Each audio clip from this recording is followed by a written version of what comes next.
উপার্জন করতে শিখুন, অন্যথায় দেখবেন মূর্খ লোক এসে আপনাকে জ্ঞান দিচ্ছে। টাকাই একমাত্র পুরুষ মানুষের পারফিউম, যা পৃথিবীর সব কিছুকেই আকৃষ্ট করে। একজন মনীষী বলেছিলেন, ভালো সময় আসার জন্য অপেক্ষা করতে নেই, পরিশ্রম করতে হয়। তুমি যত দ্রুত পরিশ্রমী হয়ে উঠবে, তোমার ভালো দিনের সম্ভাবনা ততই ঘনিয়ে আসবে। আমরা এই জায়গাটাতেই পিছিয়ে যাই। আমাকে দিয়ে হচ্ছে না বলে আমি ডিপ্রেশনে চলে যাই। আপনাকে দিয়ে হবে না যতক্ষণ না আপনি পরিশ্রম করবেন।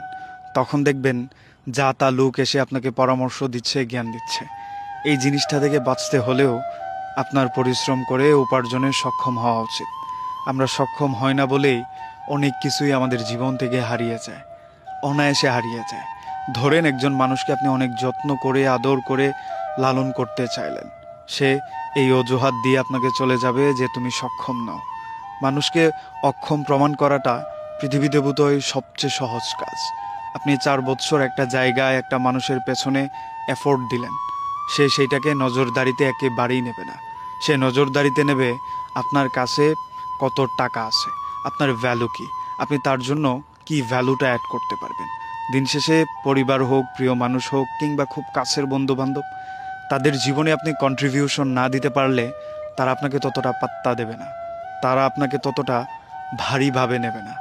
আপনি নিজের ওজন মাপতে চাইলে আপনার টাকা দরকার, আপনার সৌন্দর্য বাড়াতে চাইলে টাকা দরকার, গ্রহণযোগ্যতা বাড়াতে চাইলে টাকা দরকার, সমাজে প্রতিষ্ঠিত হতে চাইলেও এই টাকারই দরকার। যাদের সাথে আপনি বড় হলেন তাদের কাছে প্রায়োরিটি লিস্টে প্রথম দিকে যাওয়ার জন্য হলেও টাকা দরকার। প্রিয় মানুষ যার জন্য আপনি আপনার শখের কেরিয়ার ছেড়ে দিলেন, তাকে নিজের করার জন্য টাকা দরকার। বাবা মার মুখে হাসি ফোটানোর জন্য টাকা দরকার। এন্ড অফ দ্য ডে টাকা ছাড়া একটা পুরুষের কোনো ভ্যালু নেই, সৌন্দর্য নেই, ভালো থাকারও কোনো উপায় নেই। তাই মোস্ট ইম্পর্ট্যান্ট থিং মানি। আপনার কাছে টাকা না থাকলে কেউ মূল্যায়ন করবে না।